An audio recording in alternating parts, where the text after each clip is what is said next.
Let's explore how obesity affects testosterone in men. Lower testosterone impacts health and well-being. Here are the essentials. Number 1. Insulin resistance. Obesity leads to insulin resistance, reducing SHBG and directly lowering testosterone levels. Number 2. Increased aromatase activity.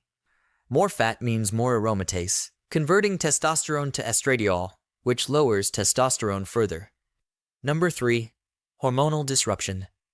Obesity disrupts the hypothalamic pituitary gonadal axis, reducing LH pulses needed for testosterone production. Number 4.